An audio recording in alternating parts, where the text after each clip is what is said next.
ITI কলেজে কিভাবে আপনারা স্কলারশিপ ফর্ম ফিল আপ করবেন আজকের এই ভিডিওর মাধ্যমে জানাবো। যারা আইটিআই ভর্তি হয়েছেন তারা স্কলারশিপের জন্য কিভাবে আবেদন করবেন স্টেপ বাই স্টেপ কিন্তু আপনাদেরকে জানিয়ে দেওয়ার চেষ্টা করব এবং সেই সঙ্গে জানাবো আপনার কোন কোন ডকুমেন্টস আপনাকে জমা করতে হবে এবং এর লাস্ট ডেট কবে বিস্তারিত কিন্তু জানিয়ে দেওয়ার চেষ্টা করব। ভিডিওটি শেষ পর্যন্ত দেখতে থাকুন আর চ্যানেলে নতুন হলে চ্যানেলটি সাবস্ক্রাইব করে পাশের বেল আইকনটি বাজিয়ে অল নোটিফিকেশন অপশনটি কিন্তু সিলেক্ট করে রাখবেন এই রিলেটেড নতুন নতুন ভিডিও পেতে। তো চলুন শুরু করা যাক। সর্বপ্রথম গুগল ক্রোমে চলে আসবেন। গুগল ক্রোমে আসার পর আপনারা সার্চ বাটনে লিখে দিবেন ঐক্যশ্রী, লিখে সার্চ করবেন। ঐক্যশ্রী লিখে সার্চ করতে পারেন অথবা WBMDFC স্কলারশিপ ডট ইন এই লেখাটি লিখেও কিন্তু আপনি সার্চ করতে পারেন। যখনই আপনি ঐক্যশ্রী লিখে সার্চ করবেন আপনার সামনে কিন্তু WBMDFC স্কলারশিপ ডট ইন এর অফিসিয়াল ওয়েবসাইটের লিঙ্ক কিন্তু আপনার সামনে চলে আসবে এবং প্রথমে যেটি দেখতে পাচ্ছেন স্কলারশিপ লেখা, এই স্কলারশিপ লেখার উপর ক্লিক করবেন। স্কলারশিপ লেখার উপর ক্লিক করার সঙ্গে সঙ্গেই কিন্তু আপনার সামনে যে ঐক্যশ্রী অর্থাৎ WBMDFC অফিসিয়াল ওয়েবসাইট, সেই অফিসিয়াল ওয়েবসাইটে কিন্তু আপনাকে নিয়ে চলে আসবে। এখানে আরেকটি কথা আপনাদেরকে বলে রাখি, যাদের 60% উপর নম্বর রয়েছে তারা কিন্তু আপনারা এখানে Swami Vivekananda form fill up করতে পারবেন। এখানে স্বামী বিবেকানন্দ অর্থাৎ শুধু মাইনরিটি অর্থাৎ সংখ্যালঘু যারা, তারাই কিন্তু এই WBMDFCর অফিসিয়াল ওয়েবসাইট থেকে কিন্তু স্বামী বিবেকানন্দ ফর্মটি আপনারা ফিল আপ করতে পারবেন। আর যাদের অন্য রিলিজিয়ান আছে, যারা সংখ্যাগরিষ্ঠ, তারা কিন্তু আপনার ডাইরেক্ট যে স্বামী বিবেকানন্দ পোর্টাল আছে সেই স্বামী বিবেকানন্দ পোর্টালে গিয়ে কিন্তু আপনারা ফর্ম ফিল আপ করবেন এবং যাদের অন্যান্য স্কলারশিপ আছে তারা অন্যান্য স্কলারশিপ করবেন। এখান থেকে কিন্তু আপনারা শিখ, জৈন, খ্রিস্টান, মুসলিম এবং পার্সি এই রিলিজিয়ান গুলো কিন্তু এখান থেকে ফর্ম ফিল আপ করতে পারবে। আপনারা দেখতে পাচ্ছেন স্টুডেন্ট এরিয়া, এই স্টুডেন্ট এরিয়ার মধ্যে কিন্তু আপনারা ক্লিক করবেন। স্টুডেন্ট এরিয়ার মধ্যে যখনই আপনি ক্লিক করবেন, আপনি যদি দ্বিতীয় বর্ষের হন, এর আগে একবার যদি ফর্ম ফিল আপ করে থাকেন তাহলে কিন্তু আপনাকে এই রিনিউয়াল ঘরে কিন্তু আপনাকে ক্লিক করতে হবে এবং আপনি যদি একদম ফ্রেশ এবারই হয়তো অ্যাডমিশন নিয়েছেন সেক্ষেত্রে কিন্তু আপনাকে ফ্রেশ রেজিস্ট্রেশন 2024-25 শিক্ষাবর্ষে। তাহলে আমি যেহেতু এই যে ফর্মটি ফিল আপ করবো উনি কিন্তু ফার্স্ট ইয়ারে ভর্তি হয়েছেন, সেই কারণে কিন্তু আমি ফ্রেশ রেজিস্ট্রেশনের উপর ক্লিক করব। তো আপনি যখনই ফ্রেশ রেজিস্ট্রেশনের উপর ক্লিক করবেন আপনার সামনে কিন্তু আরেকটি পেজ খুলে যাবে এবং এই ধরনের পেজ কিন্তু আপনি দেখতে পাবেন।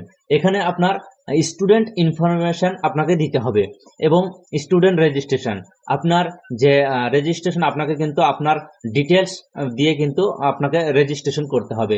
তো সর্বপ্রথম এখানে বলা হচ্ছে স্থায়ী ঠিকানা অনুসারে রাজ্য, আপনার যে রাজ্যে বাস করেন সেই রাজ্যটি আপনাকে এখানে সিলেক্ট অলরেডি হয়ে থাকবে এবং আপনার স্থায়ী ঠিকানা অনুসারে জেলা, আপনি যে জেলাতে বসবাস করেন সেই জেলাটি আপনি সিলেক্ট করে দিবেন এবং আপনার ব্লকটি আপনি কিন্তু সিলেক্ট করে দিবেন এবং এখানে আপনার ব্লক হলে ব্লক এবং মিউনিসিপ্যালিটি যদি হয় তাহলে মিউনিসিপ্যালিটি ঘরে আপনি ক্লিক করতে পারেন। আমি যার ফর্ম ফিল আপ করছি উনি ব্লকে বসবাস করেন, সেক্ষেত্রে কিন্তু আমি এখানে ব্লক সিলেক্ট করে দিলাম। এবার স্থায়ী ঠিকানা অনুসারে আপনার যে ব্লকটি হবে সেই ব্লকটি আপনি এখানে দিয়ে দিবেন এবং আপনার যে পঞ্চায়েত হবে সেই পঞ্চায়েতটি কিন্তু আপনি দিয়ে দিবেন। দেওয়ার পর এখানে স্টুডেন্ট নেম, প্রথম ফার্স্ট নেম, এই প্রথমকার ঘরে কিন্তু আপনাকে ফার্স্ট নেম বসাতে হবে এবং মিডিল নেম থাকলে মিডিল নেম, না হলে পরে লাস্ট নেম অর্থাৎ সার নেম কিন্তু আপনাকে বসাতে হবে। তার নিচের অপশনটি দেখতে পাচ্ছেন ফাদার্স নেম অর্থাৎ পিতার নাম, আপনাকে কিন্তু এখানে বাবার নাম বসিয়ে দিতে হবে। তার পাশের ঘরে মায়ের নাম বসিয়ে দিতে হবে এবং আপনি জেন্ডার, আপনি ছেলে না মেয়ে সেটা কিন্তু এখানে সিলেক্ট করবেন। তো এক্ষেত্রে যেহেতু আমি যার ফর্মটি ফিল আপ করছি উনি একজন ছেলে, সেক্ষেত্রে আমি মেল সিলেক্ট করলাম এবং রিলিজিয়ান, আপনার যে রিলিজিয়ন হবে সেই রিলিজিয়নটা আপনি এখানে দিয়ে দিবেন এবং ডেট অফ বার্থ দিয়ে দিবেন। ডেট অফ বার্থটা আপনার যেটা হবে সেটা বসিয়ে দিবেন। মোবাইল নম্বর, তার পাশের ঘরে কিন্তু মোবাইল নম্বর বসাতে হবে এবং ব্যাংকের account number, saving bank account number আপনাকে দিতে হবে। এই ঘরে কিন্তু সঠিকভাবে ব্যাংক অ্যাকাউন্ট নম্বরটি আপনারা বসিয়ে দিবেন। তারপর রি enter savings bank account number, পুনরায় আবার কিন্তু আপনাকে ব্যাংক অ্যাকাউন্ট নম্বরটি এখানে এই ঘরে বসাতে হবে। আইএফসি কোডটি এই ঘরে বসিয়ে দিবেন। আইএফসি কোড বসানোর পর আপনার name as per bank account এবং এখানে আপনার ব্যাংক অ্যাকাউন্ট নিজের না বাবার মার সেটা কিন্তু আপনি সিলেক্ট করে দিবেন। সিলেক্ট করার সঙ্গে সঙ্গে কিন্তু এই ঘরে কিন্তু আপনার নামটি অলরেডি শো হয়ে যাবে। তারপরে অপশন দেখতে পাচ্ছেন আপনি যে এখানে একটি ক্যাপচার দেখতে পাচ্ছেন, সেই ক্যাপচারটি বসিয়ে সাবমিট অ্যান্ড প্রসিডের উপর ক্লিক করবেন। আপনি সাবমিট অ্যান্ড প্রসিডের ঘরে যখনই ক্লিক করবেন, সাবমিট অ্যান্ড প্রসিডের উপর ক্লিক করার সঙ্গে সঙ্গে কিন্তু আপনার সামনে আরেকটি নতুন পেজ ওপেন হয়ে যাবে। তো দেখতে পাচ্ছেন আপনাদের সামনে কিন্তু একটি নতুন পেজ ওপেন হয়ে গিয়েছে। তো এবার বলা হয়েছে স্কিম এলিজিবিলিটি, যে কলেজ ইনফরমেশনটি কিন্তু আপনাকে এখানে দিতে হবে।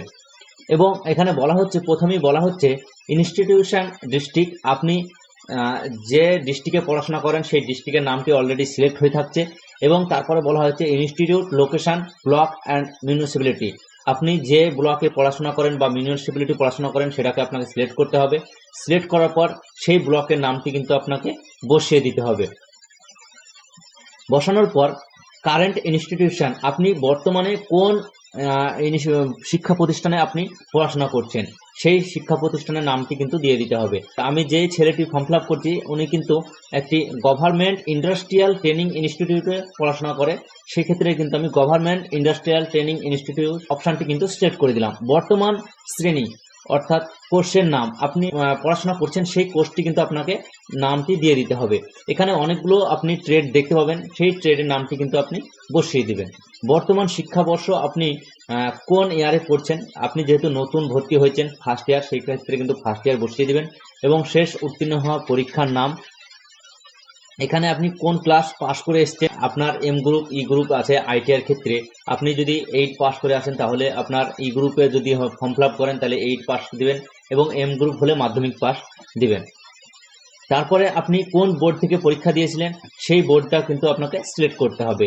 এবং শেষ উত্তীর্ণ হওয়া পরীক্ষার বছর আপনি কোন সালে পাস করছেন সেই সালটি কিন্তু আপনাকে এখান থেকে বসিয়ে দিতে হবে।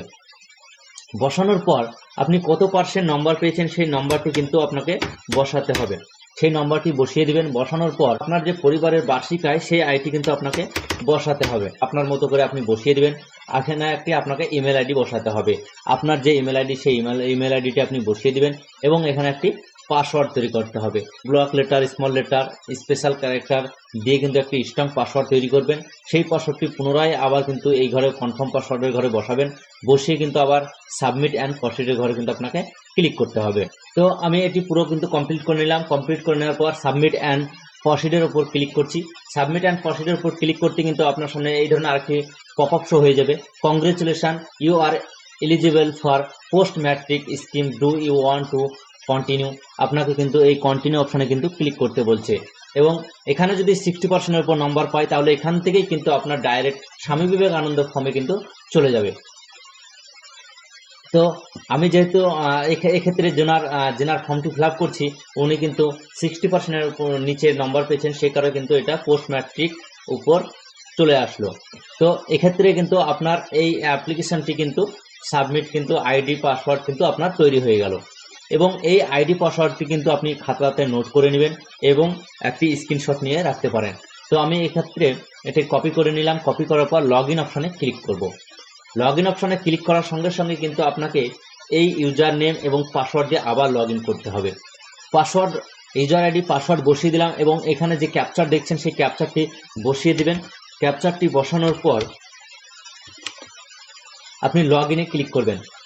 লগ ইনে ক্লিক করার সঙ্গে সঙ্গেই কিন্তু আপনার সামনে কিন্তু একটি মোবাইল নম্বরে ওটিপি যাবে, যে নম্বরটি দিয়েছেন সেই নম্বরে ওটিপি যাবে, সেই ওটিপিটি কিন্তু এই ঘরে বসিয়ে দিবেন। ওটিপিটি বসানো হয়ে গেলে আপনি সাবমিট অপশনের উপর ক্লিক করবেন। সাবমিট অপশনে যখনই ক্লিক করবেন আপনার সামনে কিন্তু আবারও একটি স্টেপ চলে আসবে। এই 4টি স্টেপ কিন্তু আবার আপনাকে ফিল আপ করতে হবে। তো এর প্রথম স্টেপটি কিন্তু বেসিক ইনফরমেশন, আপনি একবার দেখে নেবেন বেসিক ইনফরমেশনে আপনার কি কি দিয়েছেন এবং কোথায় কি দিতে হবে সেটা কিন্তু একবার দেখে নেবেন। তো আপনার এখানে নাম শো হয়ে যাবে এবং বাবার নাম শো হয়ে যাবে, ডেট অফ বার্থ অলরেডি দেওয়া থাকবে, মোবাইল নাম্বার, জিমেল আইডি, মায়ের নাম এবং আপনার রিলিজিয়ান এগুলো কিন্তু অলরেডি সিলেক্ট করা থাকবে। এখানে আপনার ম্যারিটাল স্ট্যাটাস, বৈবাহিক, আপনি বিবাহিত না আনম্যারিড সেটি কিন্তু আপনি এখানে দিয়ে দিবেন। তারপর এখানে আপনার গার্জেনের নাম কিন্তু আপনাকে বসাতে হবে। গার্জেনের নাম বসানো হয়ে যাওয়ার পর আপনি নিচের দিকে স্ক্রল করে চলে আসবেন। নিচের দিকে স্ক্রল করে আসার পর আপনাকে এখানে কিন্তু পার্মানেন্ট অ্যাড্রেস অর্থাৎ স্থায়ী ঠিকানা কিন্তু আপনাকে দিতে বলা হচ্ছে। যে ঠিকানা সেই ঠিকানাটি বসিয়ে দিবেন। তারপরে আপনার যে পোস্ট অফিস সেই পোস্ট অফিস বসিয়ে দিবেন। আপনার যে থানার আন্ডারে আপনি বসবাস করেন সেই থানা দিয়ে দিবেন। আপনার যে পিনকোড সেটি আপনি পিনকোড দিয়ে দিবেন। দেওয়ার পর যদি আপনার পার্মানেন্ট অ্যাড্রেস এবং প্রেজেন্ট অ্যাড্রেস যদি আপনার একই হয়ে থাকে তাহলে কিন্তু আপনি সেম অ্যাজ পার্মানেন্ট অ্যাড্রেস এই ঘরে কিন্তু আপনি টিক চিহ্ন দিয়ে দিবেন। টিক চিহ্ন দেওয়ার পর এখানে আপনি দেখতে পাচ্ছেন নিচে আধার নম্বর, আপনার আধার নম্বরটি বসিয়ে দিবেন। তার নিচে আপনার কনফার্ম আধার নম্বর বসিয়ে দেবেন। তারপরে আপনি যে মাধ্যমিক পাশ করেছেন সেই মাধ্যমিকের যে রেজিস্ট্রেশন নম্বর আছে সেই নম্বরটি কিন্তু এই ঘরে বসাতে হবে। কোন রাজ্যে পড়াশোনা করেছেন সেটা কিন্তু আপনাকে এখানে বলা হচ্ছে। আপনি কি অন্য কোনো রাজ্যে বা কেন্দ্রীয় সরকারের বৃত্তির জন্য আবেদন করছেন, তো এখানে কিন্তু নো অপশানটি সিলেক্ট করবেন। নো অপশানটি সিলেক্ট করার পর আপনি দেখতে পাচ্ছেন এখানে যে একটি টিক চিহ্ন দেখতে পাচ্ছেন, এই টিক চিহ্নটি দিয়ে আপনি কিন্তু সাবমিট অ্যান্ড প্রসিডের উপর ক্লিক করবেন। তো আপনি যখনই সাবমিট অ্যান্ড প্রসিডের উপর ক্লিক করবেন আপনার সামনে এই ধরনের আরেকটি পেজ চলে আসবে। এই পেজটি আসার পর আপনাকে কিন্তু প্রথমেই বলা হবে পূর্ববর্তী শিক্ষা প্রতিষ্ঠানের নাম। আপনি যে শিক্ষা প্রতিষ্ঠান থেকে মাধ্যমিক দিয়েছেন সেই শিক্ষা প্রতিষ্ঠানের নাম কিন্তু এই ঘরে বসিয়ে দিবেন। তারপরে আপনার এগুলো কিন্তু সবগুলো ফিল আপ করা থাকবে। আপনি নিচের দিকে চলে আসবেন স্ক্রল করে। আপনি কি হোস্টেলে থাকেন সেটা কিন্তু আপনাকে বলা হচ্ছে। তো আপনি যদি হোস্টেলে থাকেন তাহলে হোস্টেলে ঘরে ইয়েস করবেন, যদি না থাকেন তাহলে নোয়ে সিলেক্ট করবেন। বোর্ড কাউন্সিল বিদ্যালয়ের নাম, আপনি কোন ইউনিভার্সিটি বা কোন বোর্ডের উপর আপনি পড়াশোনা করছেন বর্তমান রানিং সেই বোর্ডটি কিন্তু আপনাকে সিলেক্ট করতে হবে। তো West Bengal state council of technical and vocational educational and skill development এর আন্ডারে কিন্তু এই বোর্ড, সেই বোর্ডটি কিন্তু আমি সিলেক্ট করে দিলাম। এবং এখানে বলা হচ্ছে কোর্স ডিউরেশন অর্থাৎ সময়কাল, কোর্সের সময়কাল আপনি এখানে আপাতত 1 ইয়ার করে দিলেই হবে। তারপরে আপনি আবার সাবমিট অ্যান্ড প্রসিডের উপর ক্লিক করবেন। তো আপনি যখনই সাবমিট অ্যান্ড প্রসিডের উপর ক্লিক করবেন আপনার সামনে কিন্তু ব্যাংক অ্যাকাউন্ট ডিটেলস অপশানটি চলে আসবে। ব্যাংক অ্যাকাউন্ট ডিটেলস অপশানটি আসার পর আপনাকে এখানে শুধু কিন্তু একবার মিলিয়ে নেবেন আপনার ঠিকঠাক আছে কিনা। তারপরে কিন্তু আপনাকে ব্যাংকের পাসবইয়ের প্রথম পৃষ্ঠা কিন্তু আপলোড করতে বলা হচ্ছে। তো এখানে আপলোড করার টাইমে একটি কথা মাথায় রাখবেন যে 100 কেবি থেকে 300 কেবির মধ্যে যেন ওই আপনার জেপিজি ফাইলটি হয়, না হলে পারে কিন্তু আপনার কম হলেও আপলোড হবে না এবং 300 কেবির বেশি হলেও কিন্তু আপলোড হবে না। তো এক্ষেত্রে কিন্তু আপনারা ভালোভাবে স্ক্যান করে রাখবেন এবং আপলোড করার টাইমে কিন্তু আপনার এখানে ব্যাংক পাসবুক সাকসেসফুলি আপলোড এবং এই ঘরে কিন্তু আপনার পাশে ঘর চলে আসবে। তারপরে আপনি এই পাশের টিক চিহ্ন ঘরে টিক দিয়ে আপনি আবারও সাবমিট অ্যান্ড প্রসিড অপশনের উপর ক্লিক করবেন। যখনই ক্লিক করবেন আর ইউ শিওর, আপনি কি শিওর যে এটা আপনার ব্যাংক অ্যাকাউন্ট ডিটেলস ঠিক আছে সেটা বলতে চাইছে। সাবমিট অ্যান্ড প্রসিডের উপর ক্লিক করার সঙ্গে সঙ্গে কিন্তু আপনাকে আপলোড ডকুমেন্টের ঘরে কিন্তু নিয়ে চলে আসবে এবং এই আপলোড ডকুমেন্টের ঘরে আসার পর আপনি এখানে প্রথমেই দেখতে পাচ্ছেন যে কারেন্ট ইনস্টিটিউটে পড়াশোনা করছেন সেই ইনস্টিটিউট থেকে কিন্তু একটি আপনাকে সার্টিফিকেটে সই করে নিয়ে আসতে হবে। সেই সার্টিফিকেটটি কোথায় পাবেন? নিচেই দেখতে পাচ্ছেন ক্লিক হেয়ার টু জেনারেট, এই অপশানে ক্লিক যখনই করবেন আপনার সামনে কিন্তু এই ধরনের আরেকটি সার্টিফিকেট চলে আসবে। এই সার্টিফিকেটটি কিন্তু আপনি প্রিন্ট করে নেবেন। প্রিন্ট করার পর আপনি ইনস্টিটিউটে গিয়ে আপনি এটি ছবি লাগিয়ে প্রিন্সিপালের সই করে আসবেন। সই করে আসার পর আবারও কিন্তু আপনাকে এই ঘরে আপলোড করতে হবে এবং ফি স্লিপ, আপনি যে কলেজে ভর্তি হওয়ার টাইমে আপনার যে টাকা দিয়ে পেমেন্ট করেছেন সেই পেমেন্ট স্লিপটি কিন্তু আপনাকে এখানে আপলোড করতে হবে। তো এই দুটো জিনিস কিন্তু আপনাকে আপলোড করে দেওয়ার পর আপনি কিন্তু লক অ্যাপ্লিকেশনের ঘরে কিন্তু আপনি আসবেন। এই লক অ্যাপ্লিকেশনে আসার টাইমে আপনি পুরো ফর্মটি দেখে নেবেন। দেখে নেওয়ার পর কিন্তু আপনি লক অ্যাপ্লিকেশন বা সাবমিট অপশানে যখনই ক্লিক করবেন আপনার কিন্তু পুরো ফর্মটি রেডি হয়ে যাবে। এ দুটো আপলোড করতে হবে। আপাতত আমি এই পর্যন্তই ফর্মটি ফিল আপ করে রাখছি। এরপর আমি সাবমিট অ্যান্ড প্রসিডের উপর ক্লিক করব। সাবমিট অ্যান্ড প্রসিডের উপর ক্লিক করার পর আপনার সামনে কি ধরনের পেজ দেখায় আমরা একটু দেখে নিব। তো দেখতে পাচ্ছেন আপনার সামনে কিন্তু এই ধরনের পেজ চলে আসবে। সাবমিট অ্যান্ড প্রসিডের উপর যখনই ক্লিক করবেন আপনার সামনে কিন্তু click here to form fill up field in basic information এবং click here to upload all document. তো আপনাকে কিন্তু এখানে এই যখনই আপনি ওই ফর্মগুলো সিগনেচার করে নিয়ে আসবেন এবং আপলোড করবেন, এই ক্লিক আপলোড ডকুমেন্টের ঘরে ক্লিক করলে পারে কিন্তু আপনার আবার এইখানে চলে আসছে। তো এখানে আপনি সই করে নিয়ে এসে আপলোড করে দিবেন এবং ফর্মটি ঠিকঠাক ফিল আপ করেছেন কিনা সেটাও কিন্তু আপনি এখান থেকে দেখে নিতে পারবেন। তো এখন কথা হচ্ছে এই ফর্ম ফিল আপের লাস্ট ডেট কবে, কত তারিখ পর্যন্ত আপনারা ফর্মটি ফিল আপ করতে পারবেন। এটা যদি আমি লগ আউট করে দিই তাহলে এখানে একটু নিচের দিকে আপনি দেখতে পাবেন এই যে লেখাটি যাচ্ছে লাস্টের দিকে একটি এখানে দেখতে পাবেন 31শে আগস্ট কিন্তু লাস্ট ডেট। এই আপাতত ডেট বাড়ানোর কোনো কিন্তু ঘোষণা করা হয়নি এখন পর্যন্ত। যদি ডেট বাড়ানো হয় তাহলে আপনাদেরকে জানিয়ে দেওয়া হবে এবং যারা এখনো ফর্ম ফিল আপ করেননি তারা কিন্তু অতি তাড়াতাড়ি ফর্মটি ফিল আপ করে নিন। তো এই পর্যন্ত ভিডিওটি যদি ভালো লাগে অবশ্যই একটি লাইক করবেন। এই রিলেটেড নতুন নতুন ভিডিও পেতে চ্যানেলটি সাবস্ক্রাইব করবেন, পাশের বেল আইকনটি বাজিয়ে অল নোটিফিকেশন অপশনটি সিলেক্ট করে রাখবেন। দেখা হচ্ছে নেক্সট পরবর্তী ভিডিও।